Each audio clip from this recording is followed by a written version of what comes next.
আসসালামু আলাইকুম, সবাই কেমন আছেন? আশা করি সবাই ভালো আছেন। আজকের এই ভিডিওতে আমি আপনাদেরকে জানাবো যে আপনাদের যদি গ্রামীণ সিম কখনো হারিয়ে যায় বা আপনাদের ফোন যদি চুরি হয়ে যায় বা আপনাদের গ্রামীণ সিমটা যদি নষ্ট হয়ে যায়, তাহলে আপনি কিভাবে সেটা রিপ্লেস করবেন এবং এই রিপ্লেস করতে কত টাকা চার্জ কেটে নিবে, এই বিষয়টাই কিন্তু আজকে আমি আপনাদেরকে জানাবো। সো চলুন বেশি কথা না বাড়িয়ে শুরু করি আজকের ভিডিও। গ্রামীণ ফোনের সিম রিপ্লেসের জন্য সাধারণত ৩৫০ টাকা খরচ হয়, যা অনলাইন বা সরাসরি গ্রামীণ ফোন সেন্টার থেকে করা যায়। তবে কিছু বিশেষ গ্রাহক যেমন গোল্ড, প্লাটিনাম বা সিগনেচার স্টার গ্রাহকরা এই সেবার জন্য ফ্রি সিম রিপ্লেসমেন্টের সুবিধা পেয়ে থাকে, কিন্তু তাদের সংখ্যা খুবই কম। এবং আপনি যদি বাইরে কোথাও ধরুন রিপ্লেসের দোকানে বা রিচার্জ পয়েন্টে যদি আপনি সিম রিপ্লেস করেন, তাহলে কিন্তু আপনাকে ৪০০ টাকা চার্জ দিতে হবে সিমটা রিপ্লেস করার জন্য। অর্থাৎ আপনি যে সিমটা রিপ্লেস করবেন, ওই সিমটা রিপ্লেস করার জন্য কিন্তু আপনাকে ৪০০ টাকা দিতে হবে। হতে পারে ১০ টাকা বা ২০ টাকা কম, এটা কোনো বিষয় না। কিন্তু ৪০০ টাকা কিন্তু আপনাকে দিতেই হবে। তারপর যেটা হচ্ছে, আপনি যে সিমটা রিপ্লেস করবেন সেটা কোন প্রক্রিয়াতে রিপ্লেস করা হবে।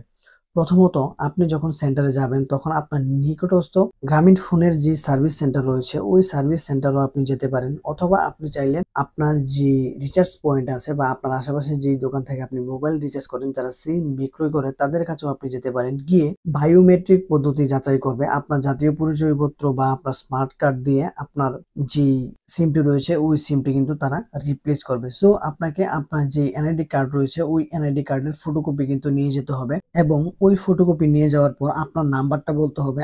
আপনার নাম্বারটা বলার পর এবং আপনার এনআইডি কার্ডটি নিয়ে যাওয়ার পর কিন্তু আপনার যে ফিঙ্গারপ্রিন্ট রয়েছে ওই ফিঙ্গারপ্রিন্টের মাধ্যমে কিন্তু আপনাকে সিমটা রিপ্লেস করে দেওয়া হবে। সো আপনি যদি গ্রামীণের যে সিম রয়েছে ওটা যদি রিপ্লেস করতে চান, তাহলে কিন্তু আপনাকে ৪০০ টাকা খরচ দিতে হবে, এবং আপনাকে কিন্তু এনআইডি কার্ড এবং আপনার যে মোবাইল নাম্বার রয়েছে ওই মোবাইল নাম্বার কিন্তু নিয়ে গিয়ে কিন্তু আপনাকে রিপ্লেস করতে হবে। এটা আপনি চাইলে যে কোনো রিচার্জ পয়েন্ট থেকেও করতে পারেন, অথবা আপনি চাইলে এটা গ্রামীণ সিমের যে সার্ভিস সেন্টার রয়েছে ওই সার্ভিস সেন্টার থেকেও করতে পারেন। এটা কোনো সমস্যা নেই, এটা সম্পূর্ণই আপনার ব্যক্তিগত বিষয়। সো এই ছিল মূলত আজকের ভিডিও। আশা করি ভিডিওটি আপনাদের ভালো লেগেছে। যদি ভিডিওটি আপনাদের ভালো লেগে থাকে তাহলে অবশ্যই ভিডিওতে লাইক করে দিবেন, কমেন্টে আপনার মতামত জানাতে ভুলবেন না।